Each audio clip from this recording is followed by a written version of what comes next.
We've acquired defenseman Darren Raddysh from the Tampa Bay Lightning in exchange for Toronto's fifth-round selection in the 2026 NHL Draft. Hello, good afternoon, good morning, depending where you are. This is Frankly Hockey on Victory Plus, YouTube, and X. I'm John Buccigross. That's the hockey insider, Frank Seravalli. And for a number of reasons, Frank, a life-changing contract for a guy who never gave up on himself, and maybe a hint into what Toronto was thinking, we get a bombshell this morning in Darren Raddysh.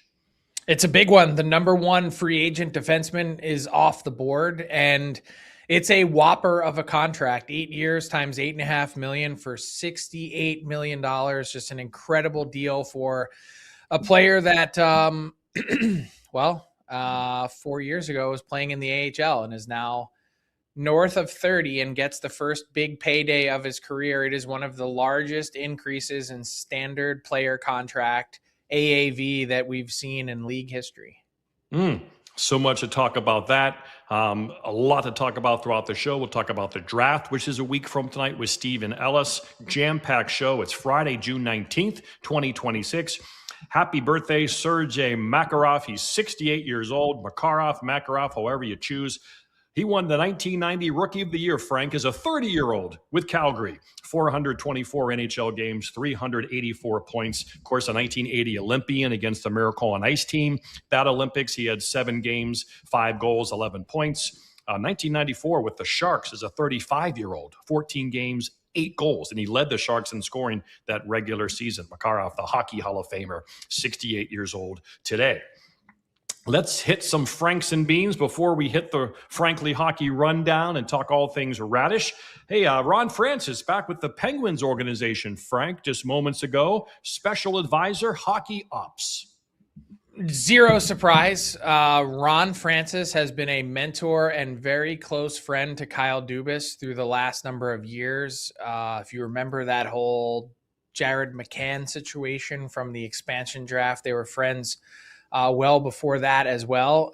So clearly someone that Kyle Dubas has relied on, and now we'll have him on the payroll and in the fold as a 2-time general manager to lean on. Hurricanes celebrate their cup tomorrow in Raleigh. You can watch it on ABC 11 or abc11.com. After the parade, they go down to City Plaza on Fayetteville Street, and the fans can hear from the players, coaches, guests of the team. That's always good content. We'll have some of that stuff Monday for you, perhaps, some sound bites. We'll see what Seth Jarvis has to say. He may be the clubhouse leader for craziest live soundbite, Frank. Yeah, I wonder if any of these guys have begun to dry out at all. I mean, aside from Jacob Slavin, of course, who doesn't drink. Yeah, to start in Vegas and work your way back home, and then maybe a day of rest and gearing up again for a nice weekend down in North Carolina. What an epic week for them. And by the way, don't forget where they play, the Lenovo Center, set to undergo $300 million in renovations and enhancements. It's going to be shut down for about 2 months. And by next season, Frank, when they hit the ice and NC State plays basketball, the lower bowl will have a new look, seating capacity up a little bit by 700. The number of aisles on the concourse will be reduced and all the seats replaced in the lower bowl. About time, desperately needed, and obviously had to work with local city and county government as well to get this done, as it is owned by that region, not the team itself. So much overdue and looking forward to it. It's becoming one of the hot spots in the league to play. Mm-hmm. If you want a chance to win, you want to go to Carolina. And if you want a quality of life to raise your family, great place to raise your family. That's it. Good real estate prices, good climate, sneaky good travel city. You're in the middle of everything right there, right? You go to Boston to Tampa and Florida, that's still like a 3-hour flight. But Carolina, you're close to everything in the East and already got a little head start west. Yep, totally agree. Sweden hasn't won a gold medal at the World since 2018, and they're pissed. So they hired Nicholas Lidstrom, the 7-time Norris Trophy winner, Frank, to be an advisor to the national team, 2-year deal. He'll stay with the Red Wings, VP of Hockey Ops, while advising Team Sweden. He'll have input on selecting that 2027 World Cup team next down the road, and the 2028 World Cup of Hockey. The mid-season tournament will get, it's not 4 nations, it's 4 nations plus more teams, but that same type of tournament. 4 nations plus 4. And yeah, not surprised at all, because being at the Olympics this year was about as frustrated as I've ever seen the Swedes.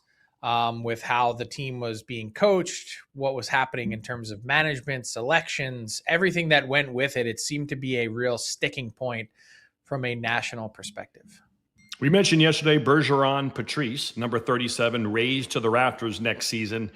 6-time Selke Trophy winner, NHL record. I don't think we mentioned that. You know, he was the best two-way forward. And then suddenly he became an offensive player with Marchand and Pastrnak into his 30s, that bumper position. He almost invented it kind of with the new age power play in a lot of ways. I wonder, Frank, do they do it against the Panthers so Marchand is there? That would be cool. I'm thinking I'm thinking that's the time you do it. You got a couple of chances. Pastrnak, obviously, with the Bruins. Marchand, that'd be a great picture at center ice with the three of them. They really all got each other, I think, in the Hall of Fame. Pastrnak with the great start as a young man, building that base of Hall of Fame numbers. Marchand using both of them to get his numbers and get into the Hall of Fame with his great work ethic and fitness regimen. Bergeron was that example. Pastrnak has picked that up. He's a beast in the gym. And all three of them. Bergeron aged well. Marchand aged well. And I think Pastrnak is going to age well as well. We're going to look back on David Pasternak's career 15 years from now and say, he did what? He put up what? And we're gonna be lost because we've been so focused on everyone else. McDavid, Kucherov, Draisaitl, McKinnon, Makar, all these players, all uber talented. Austin Matthews. The compilation from David Pastrnak, he's going to be like, you know, he's obviously going to be a first ballot future Hall of Famer, but the best comp I could give you is, and this guy is not in the Hall of Fame, but should be, is Curtis Joseph. And you say, well, Curtis Joseph never won a Vezina. Okay. Every year he was losing to Marty Brodeur and Patrick Waugh, were the best goalies in the game's history. Right. David Pasternak's losing Hart trophies to the best players in the game's history. Exactly. 100-point guy every year, goal scorer. And he will be a guy to keep an eye on, Frank, as he ages. If the Bruins organization dips and he's 33 and hasn't won a cup, still in his prime, that, of course, think about that. David Legwand, National Polish American Sports Hall of Fame. Congratulations. And what he's most pumped about, Frank, he's going in with Rob Gronkowski. He tells the Detroit News, we still do the Polish Christmas dinner, the pierogies, all those things every year. It's always been like that. Remember, he played junior hockey for CompuWare, Plymouth Whalers. In the OHL, 54 goals, 105 points in 59 games. Of course, goes to Nashville, their first ever pick in 1998. I guess I never associated David Legwand as being a Pole because he doesn't have the SKI. So I just didn't immediately connect the dot.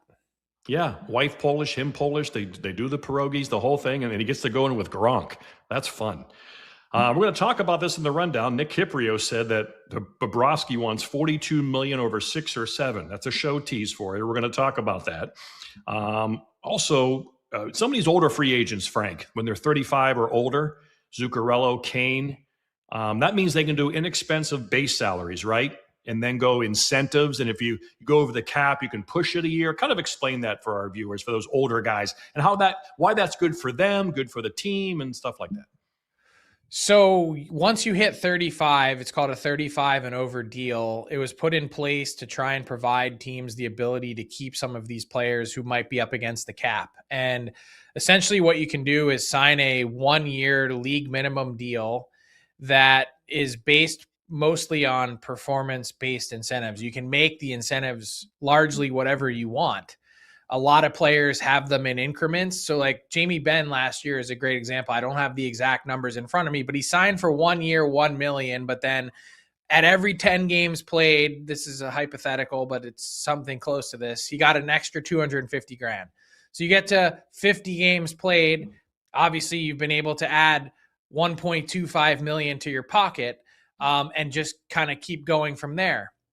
You can do incentives on making the playoffs, winning a round, winning the Stanley Cup. You could do it based on ice time. You could do it based on points. It's endless how you can structure it. But basically, you structure it in a way that should the player just kind of meet the minimum requirement of being in the lineup, that he will earn the money. And how it helps the team is all that's on their cap is the $1 million.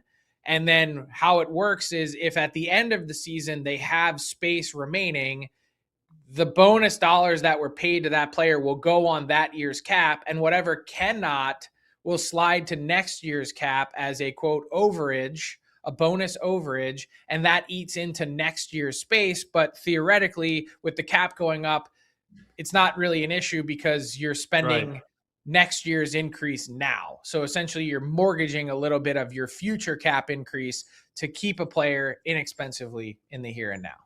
Yeah, that was more of an issue in our flat cap era. Someone like Bergeron, who we just talked about, he had one of those deals, towards the end, helping out the team with a low base. Right. And this time around, Jamie Benn is going to sign another 1-year deal with the Dallas Stars that's almost identical to what he signed last year. So that will happen. He will be back. Yeah, $1 million base with a bunch of incentives. So excellent. And one more, Frankenbean, the Chicago Wolves erased a 2-goal third period deficit. They defeat the Toronto Marlies 4-3 in overtime to avoid being swept and push the Calder Cup final to a 5th game tonight. But it looks good for the Marlies to take care of the Calder Cup. All right, here we go. Let's hit the rundown. Frankly, hockey rundown for a Friday. Number 1 defenseman off the board. The Leafs acquire Darren Raddysh from the Lightning and then sign him right away as a UFA to that full 8-year thing that's going away. The Maple Leafs have not had a defenseman to score 5 power play goals in a season since Phaneuf 14 years ago. He had 7. Raddysh had 12 last year. Toronto had the second fewest points by a defenseman last season, Frank, 132, and the 5th fewest goals at the position, 28. It was a need. He's off the board. And in your mind, does this say anything about the Leafs' philosophy for the upcoming season? Or is it just a one-off type of player who kind of helps them and supports the guys on the power play like Nylander and Matthews? Well, hold on. It says something about your hockey intellect, because this is what you said on the show 2 days ago on Wednesday after they hired Jim Hiller. Take a listen. Again, looking at that defensive pairings right there, it just, in a vacuum, not thinking about the future, just trying to make your hockey team better. Again, this is a team that screams Darren Raddysh as well. Born in Toronto, he can run a power play. He can be at the point. He can make a stretch pass. Like he would be your guy on a power play who's had great success. And again, with Kucherov, with Point, with all that unit, will he replicate that elsewhere if he gets to market and if he signs somewhere else? Here we go. Great call by you. And interestingly, perhaps most interestingly, Raddysh has been linked to the Leafs since March, which if you unpack it, that's pre-John Chayka regime. Yeah. So a lot of the things that you mentioned make a ton of sense. The lack of productivity and points from a defenseman, and also that Darren Raddysh isn't just a power play specialist. There are other elements to his game. He does make a good first pass. He is sturdy. He does defend well enough. I'm really happy for Darren Raddysh. First off, on the surface, this is an incredible story for a guy that was considering becoming an architect, was considering, at least according to Arpon Basu's story in The Athletic, becoming a pilot, had thought about all sorts of different things and didn't even play a shift of defense in minor midget hockey until age 16. Now, for some perspective on how long the march has been to get to this point for Darren Raddysh, he played minor midget and all 3 of his first years in junior hockey as a teammate of Connor McDavid. So teammate in midget, teammate in junior. Connor McDavid's 1 year older than Darren Raddysh. Darren Raddysh, after McDavid is starring and drafted in the NHL, Darren Raddysh then plays 2 more years of junior and is in the AHL for the entirety until 2023. McDavid is how many points in? 1,100 points into his career. Darren Raddysh is just getting started, which is amazing to think about this journey that he's been on. And last year has a contract year for the ages. Victor Hedman's absence in the lineup opens up this door for him to step onto their power play and get fed bombs from Nikita Kucherov, which he plants into the back of the net. 22 goals, 70 points in 73 games. It's a platform year, a contract year that's like no other. and like no other in his own career history. So there's so many things to unpack here, but first and foremost is congratulations to Darren Raddysh. Congratulations to the Toronto Maple Leafs for getting the number one defenseman on the market this summer.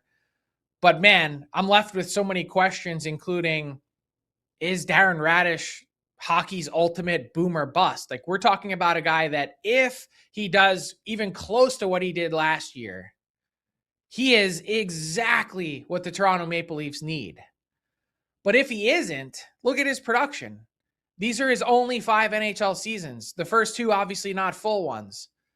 If he's somewhere less than that or in the middle of that, man, you've now signed this player through age 38 season, and you will be able to manage the cap. But this is a gigantic bet for John Chayka. It is. Undrafted player. You mentioned Erie Otters for 5 seasons, won an OHL championship, his last one. Then he goes to Rockford, the Hartford Wolfpack, then the Syracuse Crunch. And then he finally breaks into the league. In these last 3 years, we see right there, those are pretty good numbers, 33, 37, not being the PP1 guy. And then, like you said, gets a big break this year and has big power play numbers, this year. 26 points, Frank, on the power play. Right, you take those away, it's a 44-point season, which is about where he was. That's where he was kind of trending. Turns 31 next February. Again, 10 power play goals last year. Played 22, 42 a game. Minimum wage player his whole career, and then this life-changing contract which sets him and his family and his kids up for life. And he goes home to Toronto, a little bit of a glow and a glare, unlike Tampa Bay. No expectations for him. But I remember a couple of years ago, after they lost Steven Stamkos, I did opening night in Carolina, Tampa Bay, Carolina. And on the power play at the morning skate, in the Stamkos one-time position was Darren Raddysh. They tried that early that season because of his shot. They were trying to replicate that shot on the power play. Hedman up top, Kucherov, point, the whole thing. And so this was a guy, obviously, they thought well of. They could see the trends. They saw him coming along. How you miss someone like that for so long. But like you said, right place, right time to blossom. A lot of guys have a chance. A lot of guys are in that same neighborhood. But if they get to the right organization, get a chance, get an opportunity, do well, get confidence, and then get a reputation, bam, you can cash in like this. And now can he take this to a different culture, to a different part of the country, with more of a microscope, with more media? What if he gets off to a slow start next year? Does that play with his confidence? It wouldn't have mattered in Tampa Bay. You just wait it out and be a player that you are. So, yeah, for him personally, unbelievable and unbelievable contract. And for him, 8.5 times 8. Again, this is the last little bit. You can get 8 years. And obviously, they were going to go to market the whole way. I'm kind of curious what was Tampa Bay's last offer, even if they even made one. That's kind of interesting. But For now, doesn't matter now. Yeah, I think the Lightning did make some initial cursory offers. I think they were sources indicated to me that they had topped out around 6 times 6. Okay. So that's one of the big questions that I have is they weren't willing to give him the term or the dollars that Toronto does. And they've known him better than anyone. 5 seasons in their organization, 2 in Syracuse, 3 at the big club. I'm sure they're betting on a lot of different things, including Victor Hedman stepping back into that number 1 PP role, which, by the way, I don't know how much better he can do it than Darren Raddysh did it last year. Yeah. So that's a bet in and of itself. But if this team has seen this player up close and personal, and maybe they're not the best to gauge because their cap situation is a little bit different, but I always think about it like I try and monitor the teams that I believe are the best run organizations in the sport. And Tampa has been one of those. Julien Brisebois has set himself apart in a class of the upper echelon of NHL GMs. So on a couple different fronts, if Julien Brisebois is calling me to trade for one of my players, the first thing I'm asking is, what don't I know about this guy and why does Julien Brisebois want him? And the second thing I'm going is, if Julien Brisebois doesn't want Darren Raddysh at this number, why doesn't he want Darren Raddysh? And should this raise red flags with me? I think that's a real question mark for the Leafs. Now, look, you might say, hey, the acquisition cost is right. This is only a 5th-round pick to jump the market and to get Darren Raddysh on our roster. Yes, we have to commit in terms of term and dollars, and $68 million is a lot. But if he can solve our biggest problem, running the power play. And maybe instead of Nikita Kucherov feeding him pucks, it's going to be William Nylander or Gavin McKenna or whoever. Then we're going to be able to hit the ground running, and Darren Raddysh can replicate what he just did. It's just that the history is so unknown. I'm looking back on his season track this year. Correct me if I'm wrong. I think Darren Raddysh was a healthy scratch at one point early in the season, and he has a handful of DNPs on his game notes listed here. This is a guy who might have gone from healthy scratch to like life-changing contract. Like his career earnings ahead of this contract were $2.9 million total over the entirety of his career. $2.9 million. He's going to get more than that in one check from the Leafs in 11 days. That's insane. And I would never, ever knock the player for taking a life-changing deal like that and to do it at home. That's amazing. It's an amazing story. I just have serious questions as to what is Darren Raddysh for the long haul when you've now signed him through age 38. Right. He, in the end, he might be that $6 million player, but, you're paying a couple more million extra to get him now. Maybe part of this is trying to get Austin Matthews to sign an extension. I think this could kind of show Toronto's tell a little bit, Frank, that we're not going to tank. Like, we're definitely not tanking. We're going to try to invest in a good, very strong power play, which obviously is a good way to approach a regular season. With Raddysh and Matthews and Nylander, Tavares, we should have a 25% power play. Now, if we work on the defense and the goaltending and get stronger back there in the back end, play a better defensive brand of hockey under Jim Hiller, who does suppress goals. Now, if we can get a 25 to 30% power play with a good goal suppression team like he had in LA, maybe a little more. I mean, they're going to be an offensive flair team no matter what Hiller does because he's got Nylander and Matthews. Like, that's going to happen. You can play all kinds of system you want, but they're gonna should be a better offensive team. This is a team now, Frank. I think clearly they're trying to make the playoffs next year, without a doubt in my mind. This is their goal. They should, because they don't have their number one pick in 27 or 28. So the incentive to tank and be bad doesn't exist with this team in the way that it might for others that are teetering on that edge of, should we rebuild? What should we do? We're kind of stuck in the middle. You've got Austin Matthews in his prime. You've got William Nylander in his prime. You're now adding a number one pick, so your team is still going to get slightly younger. And now you've gone out and added the number one free agent defenseman. Go for it. Why not? I'm not saying that doesn't make sense. I'm just saying, what happens when or if you get to year 3 or 4 of this deal with Raddysh and you say, ooh, man, we got another really good power play guy coming up through the ranks. We've got the next Lane Hudson or Bryce Pickford or whoever. You never know what you land on. And that hole or that spot is now sort of closed up. And if Darren Raddysh doesn't have the same power play utility to you, you better hope that the rest of his game doesn't slow down in a significant way. I mean, this guy woke up today and he hit the lottery this season. $975K to $8.5 million. And a couple of things for Tampa, why obviously that price is a bit rich. One, they're a little bit of an older team. They have to be careful. They can't give too many 30-year-olds contracts like this or it won't end well at all. Kucherov, we mentioned, can sign an extension. What kind of deal does he want? Does he want to get to 15, 16, right? And add $6 million? Raddysh just added, 7.5 to his minimum wage contract. So, or will Kucherov take like an 8-year deal at age 34 to take him to 42 and keep it around where it is, 9 or 10? I don't know what his appetite is. It's a lot either way. And you know that Nikita Kucherov is probably going to age really well, but you have to prepare for that if you're Julian Breezeball again, which is why I don't think you can make too big of a statement about them walking from Raddysh, but still, nonetheless, they capped it at a certain number, I think for a reason, because again, they've seen this player and they know him better than anyone else. He's been there 5 years. Yeah.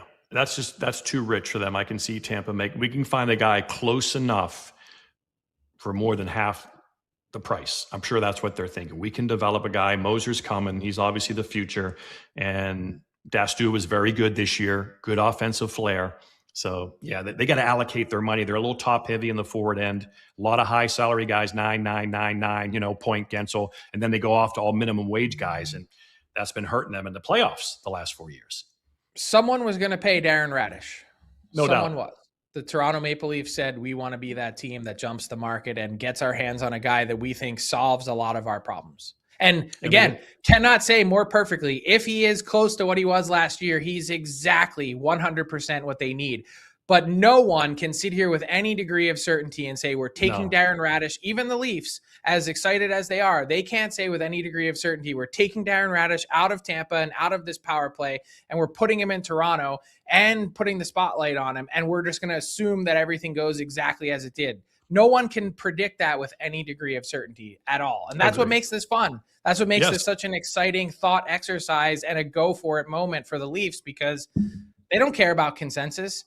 They don't care about public perception. They care about making a move that improves their team. They unquestionably improve their team. The question is how much. Now, what about Morgan Rielly's future? Turns 33 next March, 36 points last year without a lot of power play time, 11 goals. Again, with not really being a PP1 guy, only had one power play goal, 11 goals, 25 assists. He's 4 times 7.5, which is that's going to be your new number two defenseman, right? When Makar goes 15, Hughes goes 15, those guys, 7.5 times 4. I know, okay, they're going to just trade him, but I'm not sure if they will necessarily. So that's why this question is so interesting. Does the addition of Darren Raddysh mean nothing, something, or everything for Morgan Rielly's future? And I think it means something. Not only has he been knocked off the perch of being the Maple Leafs number one defenseman, which he has been on paper, leadership wise, in the locker room, all those things, that has been him. So he's no longer that. Darren Raddysh is the guy on the salary cap and in a lot of other ways now with the focal point of the Maple Leafs blue line. I think they need a fresh start. I think they need to get faster. I think they need to defend better. They need to more efficiently move the puck in their own end. And Darren Raddysh isn't a blazer by any means in terms of speed, but is someone that can efficiently move the puck and did a really good job of that. That's the biggest thing that I think has hampered Morgan Rielly in his game, is that he has slowed in a significant way over these past 2 to 3 years. That, to me, that's why I think they're trending toward a fresh start. Is let's see if we can bring in Raddysh, utilize some of the cap space that we just got from the trade earlier this week, Joe Wall and Simone Benoit off the books. Now let's see what we can do in moving Morgan Rielly's contract and see if we can find a better fit for exactly what we're looking to do. And again, we talk about the draft, and would it be smarter here to take a young defenseman to cushion with a lot of these vets, or just you got to take McKenna because it's Toronto, and that's just, you can't afford him to be a 100-point guy in a couple years, and you didn't take him. And we mentioned defensemen are kind of sometimes difficult. The batting average for defensemen can be a little difficult. Who's going to actually translate in the NHL? Does this at all? We just gave this guy a bunch of money for 8 years. Does this tell you we're not going to take a high-end defenseman with that draft pick? Yeah, I mean, it tells me that we're looking for someone with vision and passing ability that can feed a guy with a bomb like this. And that it speaks, or it screams Gavin McKenna to me, and it screams like he's in their lineup next season. And then that's where the other interesting wrinkle comes in that we talked about yesterday. If the Leafs can move Matt Nyes or move another one of their players on their roster and get back a top end first round pick, that's where you select that other defenseman. If you can get somewhere in that 3 to 9 or 3 to 11 range that we talked about, that's what they'd be looking for, is to land that next franchise D that can grow while Darren Raddysh is doing his thing. Yeah, McKenna on the half wall, the Kucherov position. Nylander, the one-timer, is a right-handed shot. Raddysh up top. Matthews in the bumper. I don't know if he loves the bumper, but Matthews in the bumper with Nyes or Tavares going around the net, screens, tap-in sticks. Man, that sounds like a 30% power play to me, like right off the bat. And that's what you're shooting for. When John Chayka used the term latent upside, he thinks that this team can bounce back. Going from 21.5% power play to 30 is a big way to bounce back. The other thing that was just pointed out in our chat, though, on YouTube, which I think is pretty fair, is like a reminder here that Tampa's power play, even as well as Darren Raddysh contributed to it last year, they were 17th in the league.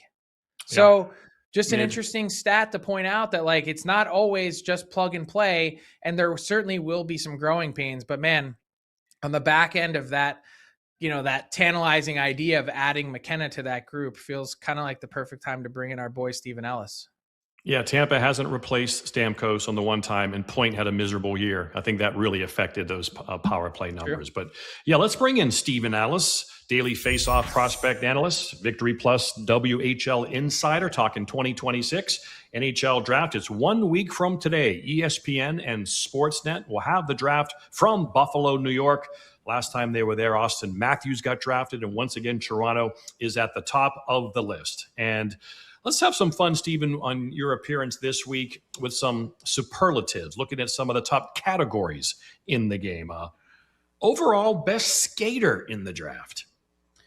I'm going to go with Chase Reed. And this is a guy that he's just, that four-way mobility is amazing. He's one of the fastest straight line skaters, very good backward skater. Like, you just watch him. It's so fluid. He wastes no movement. And you saw that at the World Juniors in particular, when he kind of had to take over for Cole Hudson as that number one D on the United States roster. And it felt like the way he was kind of defending was like allowing guys to kind of come to him, and then he would take that space away at the last second or force you to kind of pivot and change your plans. And he was unpredictable from an offensive standpoint, which made it really fun to watch him play because nobody seemed to really figure out how they're going to get past him. So you look at that mobility, you look at the fact that, yeah, he didn't put up a ton of points this year. The context being, I'm not sure how many points Connor McDavid would have got the Sioux Greyhounds this year. It just wasn't a super deep offensive team, but that was a group that relied a lot on their blue line, and I thought Chase Reed did really well. And the thing that always stood out to me was just that he was the best skater, I think, of any player I watched this year in the draft. All right, so I'm a big lunch pail guy. I love the guys that show up ready to work and get dirty. So if you think about the entirety of this draft class, who is the hardest worker that you saw that's going to go pretty early? See, like a guy like Brady Martin in the past was one of my favorite. Teddy Stiga, guys like that, the players who will just lay everything on the line to make sure they can win those shifts. And this year, that's Viggo Bjork. You watch his game, very much like a Zach Benson style guy, a player that's fearless. He's going to battle hard in front of the net. Yeah, he's 5'9", and he's not particularly like massive by any means from a muscle standpoint, but he's out there pushing guys around. Like, Ryan O'Reilly is a very difficult player to go up against, and we saw him match up against him at the World Championship over and over again, and it felt like it was easy work for him, just the way that Bjork was able to push guys around and really make life difficult for these NHL players. So I think he's the hardest working guy, and he's kind of the definition of, in this case, size won't matter for him. He's going to have a very good NHL career. What's his speed like, Stephen? Because you think like if you redrafted Braden Point's year, right, he'd be a first rounder. But again, the size scares some scouts. Can he be a guy who can put people on their heels, a zone entry guy? I'd say, like, with him, if I had to kind of, well, how would I get it? I'd say he's not going to absolutely burn guys all the time, but he's actually, he's got some good straight line speed where he'll never be the slowest guy in any line he plays on. And I feel like that's kind of the thing. He's got this ability to rush back when he needs to. He's actually got a really good endurance. Like, you watch him sometimes when he's played like a minute into a shift and he's not slowing down. And a guy like that, you kind of like that. So yeah, I think skating is not a problem for him. I think that's something where, like, he should be taken in the top 10. I think it's easy to discount him and say he's small, but from a skill perspective, from a workhorse perspective, and from skating, there's a lot to like. And what about the highest ceiling? So Gavin McKenna is the obvious one there, but I'm going to go with Xavier Villeneuve. And this one's very interesting because you look at pictures of him, and this dude is very scrawny looking. He's not very physically strong, and I think that's something that will knock him down maybe out of the first round. But you look at the numbers at every level, and he was injured this year. He was never kind of 100%. He still had over a point per game. You watch him last year at the U18s. You watch him last year in the QMJHL, just a pure offensive dynamo, so much fun to watch. And the number one player he compares himself to, and scouts also compare him to, is Lane Hudson. That's a name that's going to be thrown around a lot as kind of like the comparable for these small defensemen, because that's what teams are hoping to kind of get, a guy who can skate, think, and move the puck like he does. And that's what Villeneuve kind of brings to the table. I also would say he's a little bit physically stronger than what we saw from Lane Hudson at the same age. I think the difference is both Hudson brothers, both Lane and Cole, were better skaters and I think smarter players overall at the same age. So I'm not saying Villeneuve's going to be kind of 1-to-1, but he's a first round talent in my opinion, just based off of his skill. So he's either going to miss the NHL altogether because he's not strong enough, or he's going to blow teams away and he's going to play 24 minutes a night and he's going to be doing so many great things with the puck. So that's kind of what I'm hoping he ends up being. Man, classic boomer bust episode, as we were just talking about Darren Raddysh as well. So one of the things that scouts are looking for is not just the highest ceiling, but also who has the highest floor. Like, who do you know, when I draft this guy, I know exactly what I'm getting. And if he rises to another level, fantastic. But if he just stays exactly what he is and continues to grow and develop, we're going to be very happy with what this guy is as a high floor player. Who's that? It's Ivar Stenberg. And shocking that a guy who's going to probably go in the top 5 is one of the highest floor guys. But that's kind of what the argument was for him to go first overall for a good portion of the season. Was like, at worst, we're probably talking about a guy who was an offensive second line winger. Like, that's pretty good. Like, you look at a guy like Gavin McKenna. If he's not producing offense, is he going to be as valuable as a guy like Stenberg? I don't think so. I do think that McKenna took some good steps in the second half of the year to be more well-rounded. But when you look at Stenberg, yeah, he might not have as much pure skill, but he's actually quite skilled. Like, we saw him pull off some outstanding moves at the World Championship against quality competition, and we saw it especially in the first half against SHL teams where it felt like he was fearless and nothing could slow him down at any point. So I do think he's going to put up a lot of points. Like, we're talking about a guy like at worst is going to put up 60 points a year.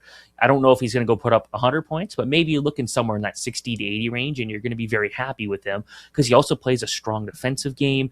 He's a bit more physical than I think some people give him credit for, and he's just a smart player overall. So I think he's got the highest floor in this year's draft. And what's his personality? Like, will he be like, there's a guy that size, or I'm sure scouts would love what I'm sure he wishes he was 6'2", 190, but he's 6 feet. Like, you look how, someone like Jackson Blake plays bigger because he's got a little bit of a confrontational rat in him. Other guys are that size and they're kind of quiet. What's his personality like, and could that help his game? I think he's more of a quiet guy, at least from all my interactions with him, but he's a player that when you talk to his teammates, they talk about just how great of a person he is. He's always, the one guy in the change room, always hyping everybody up. Like, as one of the younger guys in the SHL, he was being leaned on almost in a leadership role from time to time out there. And he was the guy that just everyone wants to listen to and learn from. And that's a lot of responsibility for a young guy, but it feels like he handles it well. So he might be a little quiet, but he's not the Anton Frundell type personality, but he's a guy that I think is going to be one that all his teammates get along with really well and want to play with and win for. One more question for you from the chat, and that is, if Landon DuPont was going in this year's draft, where would he rank among the defensemen that are going to be selected? Good question. That's a great question. I think, right now I would probably take him. There would be a very good argument for him to go ahead of Gavin McKenna as the first overall, let alone the first player off or the first defenseman off the board. I think with DuPont, just that hockey sense alone, it's like you look at the guys like Cale Makar and those players that just make sure no matter what, you can't get the puck. That's the type of game that we got to see with him all year long with the Everett Silvertips. And he's a type of player that, like, at his worst is still going to be one of the best players in the game. So much raw talent. He's added a lot of muscle the last couple of years because when he was drafted in exceptional status at 14 years old, yeah, he wasn't very big. What a shock that a 14-year-old wasn't that big. But it feels like something that he's focused a lot on becoming stronger. He's become faster, and then he always had that hockey sense and that pure puck ability. So I feel like he'd be the first defenseman off the board this year in the draft, and we'll see if he ends up being the first guy off the board next year. I know there's going to be some good competition, but he's my early pick for number one. Okay, I lied. There's one more from the chat, and this was about the Blackhawks picking at 4. Obviously, position is going to be so fascinating when we're talking about, someone like Caleb Malhotra, for instance. The center position is at such a premium, and this draft seems to be heavy on wingers and defensemen in that top 11. Could you see the Hawks grabbing a player like Wyatt Cullen? I think that's definitely someone you'd be looking at there, like a guy that's got a two-way talent there.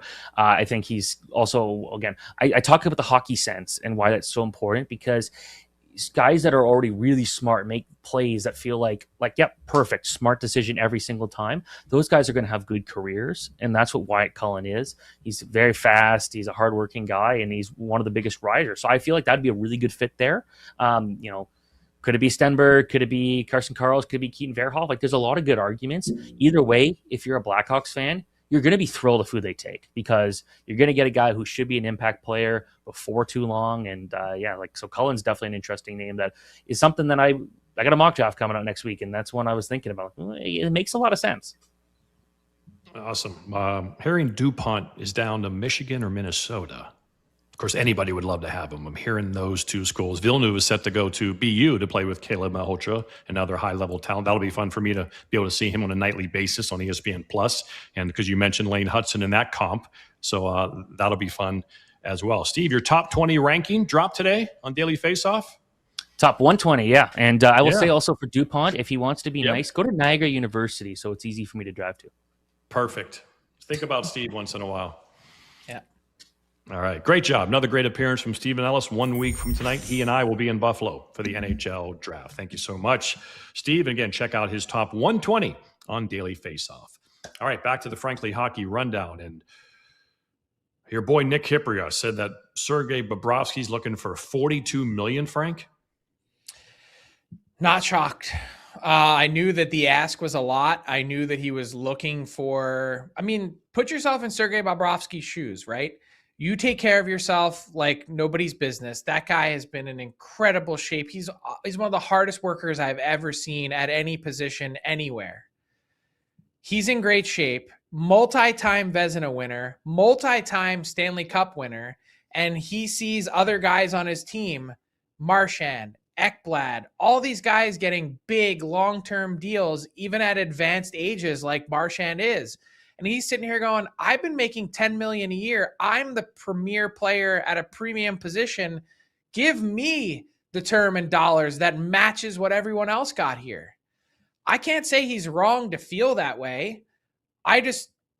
All I can tell you is that right in the here and now, and I don't know if these numbers are exact, that Nick Kypreos is reporting, but I think it's relatively in the ballpark. All I can tell you now is that clearly the Panthers haven't seen it the same exact way, or else he'd already be signed.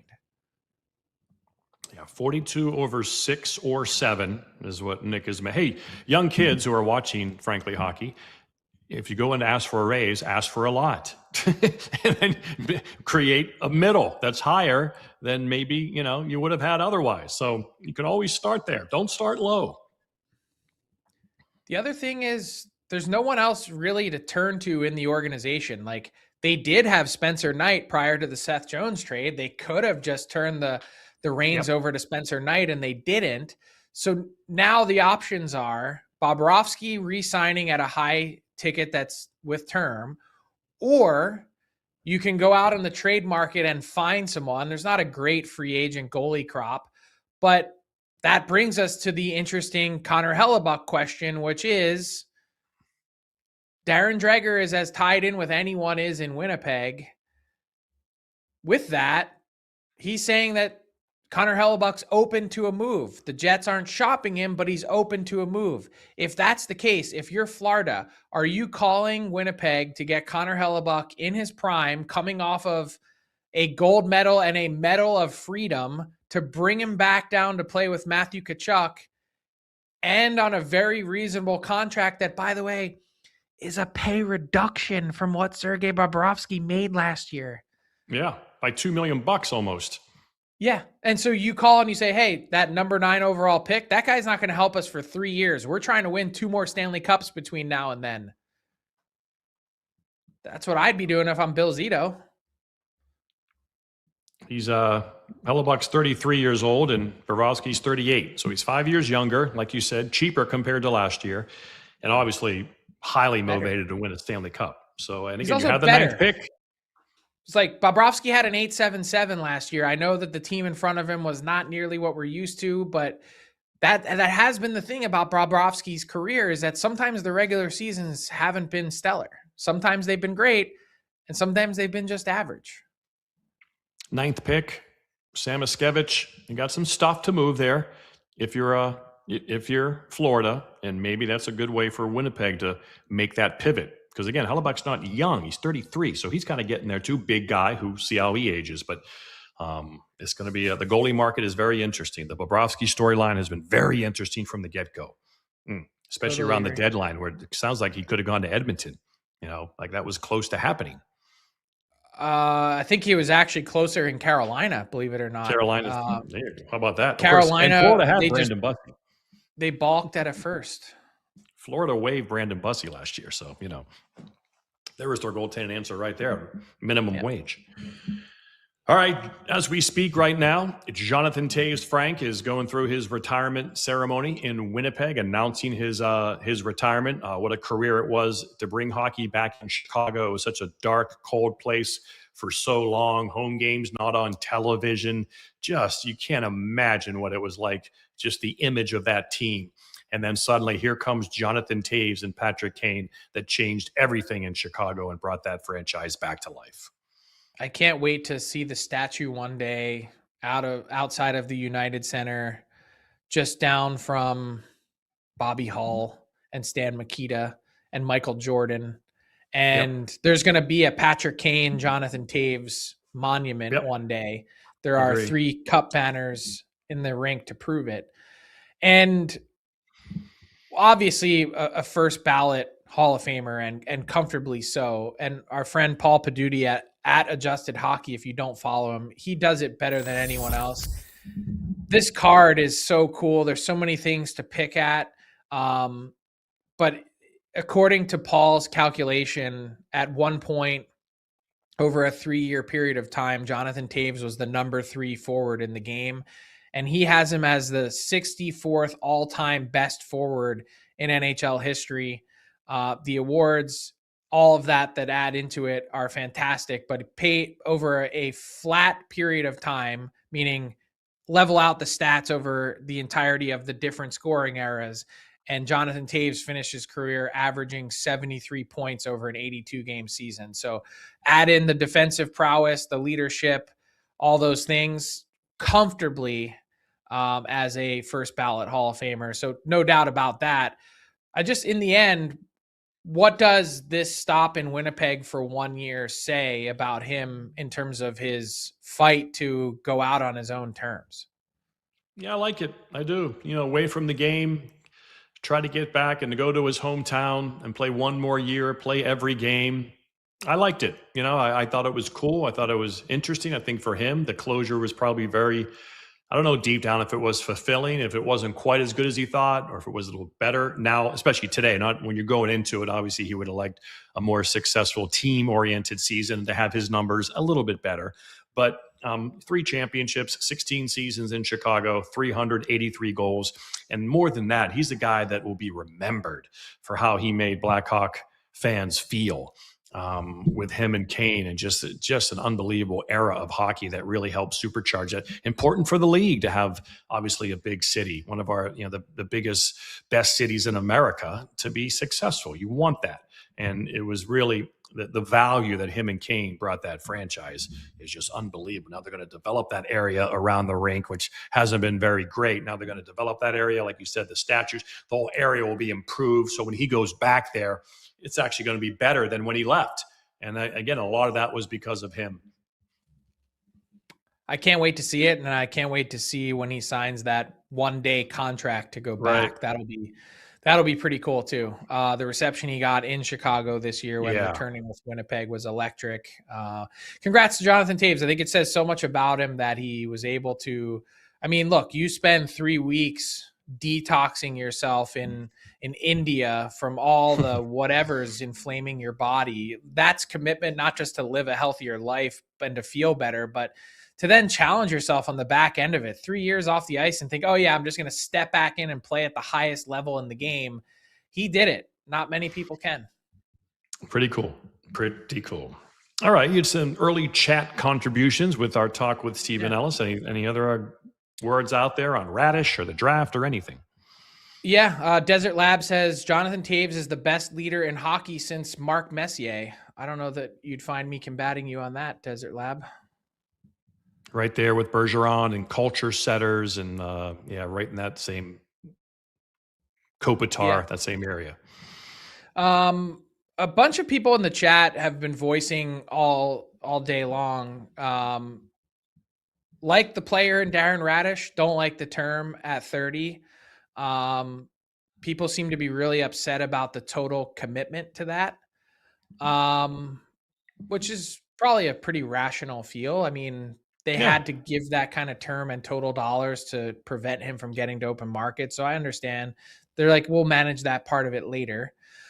This one was interesting. Joel Allison 9281 says, how about UC Saros to Florida?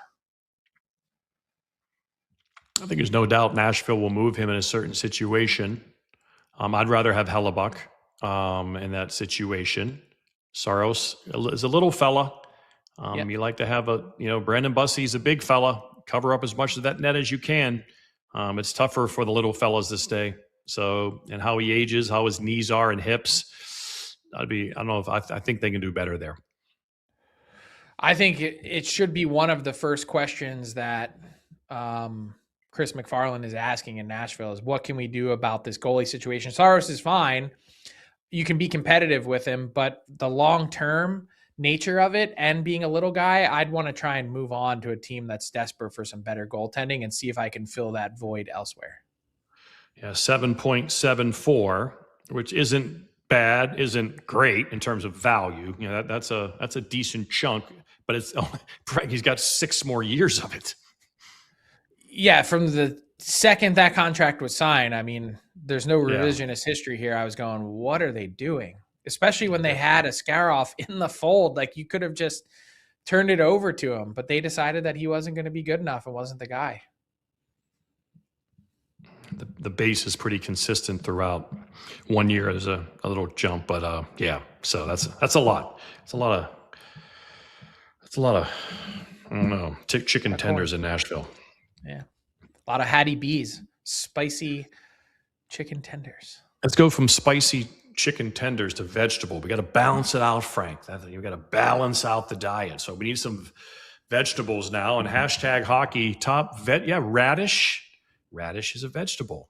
It got one ex-user thinking. It did, and it made me laugh out loud because he said, well, the real question is whether Darren Raddysh can crack the top 5 all-time list of vegetable-themed athletes. Of course, Cale Makar makes the list. Remember in his rookie year in the first playoff run, guys were showing up with big heads of kale, which was tremendous. We got Billy Bean, Spud Webb, Chili Davis, Julius Peppers, Ryan Leaf, Mike Leake. I'm going to throw one in there. He's not really a traditional entrant into this, but his nickname works. Karel Vejmelka, Veggie. I mean, this guy, he's got to be on the all-time veggie list too. What's the vegetable part of his name? Just his nickname, Veggie. Oh, that's his nickname. Yeah, I guess he's literally should be on the list. Of course, bean is that's protein, isn't it? A legume? Isn't bean's not a vegetable, right? Is it like a? Well, do you have any other entrants? Do you have any other guys that you can think of? I didn't do my homework on this one. I should have. Nothing comes to mind. I was hoping. I just figured you would have had like a great dad joke. It's one in the holster. There's got to be one out there. I'm sure Christopher Horvat worked very hard on this. I'm sure he went to the Google machine. Potato, carrot. Anybody named Carrot nickname? Yeah. If you went to nickname, that would open it up. But the actual vegetable. Here's one. They said the chat says Jake Bean. Good one. JP PEA Parise. You get a lot of JPs with PEA. Spell it out. Yeah, kind of cheesy. It's a vegetable though. Now, cheesy is not a vegetable, Frank. But I love cheese. Oh, I love cheese. Making the caprese salad for Mom tonight. I make a killer caprese salad. Whew, so good. Someone, the king says, surprised Frank knows what vegetables are. Don't be mean, people. Whatever. All right. The last word, just a casual Uber Eats drop-off. Could you imagine? So I don't know if you saw this the clip. Josina Anderson tweet, is it?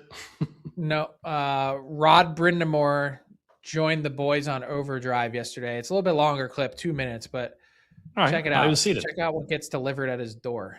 Okay. You really took it. It Yeah. felt like the Habs series, the Philly series, the Ottawa series kind of after that. Like, you guys didn't lose again. Clearly, you won the next 3 games.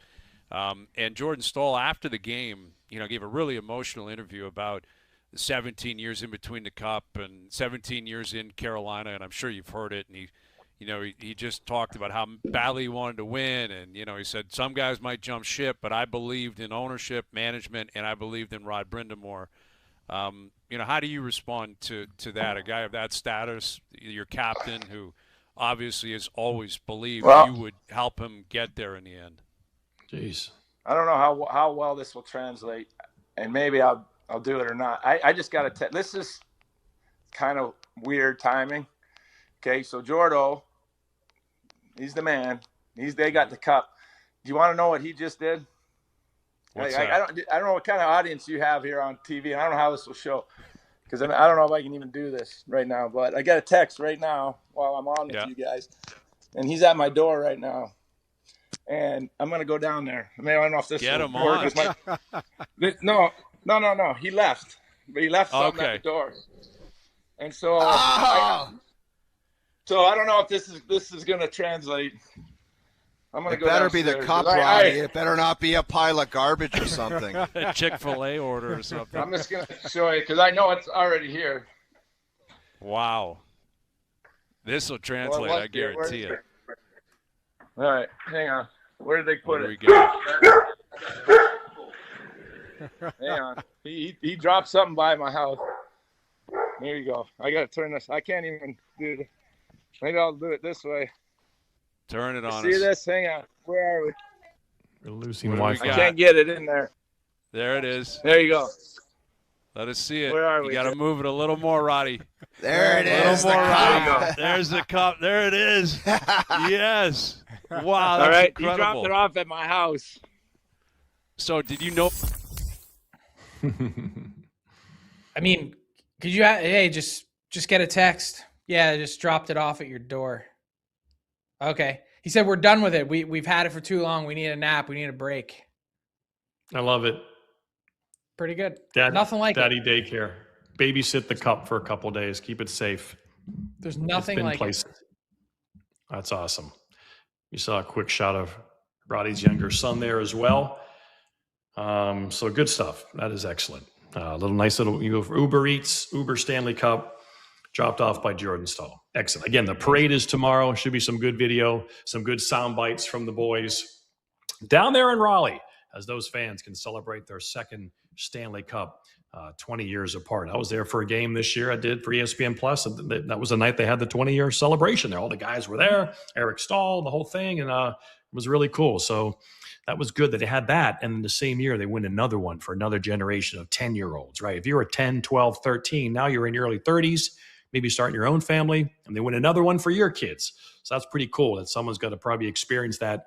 Again, especially if you're like 18, 19 years old, now you're 38, 40, and you get another one. Like you refresh the fandom, Frank. And there's so many markets looking to do that, like the Flyers, like teams. It's been a while, you got to refresh the fandom.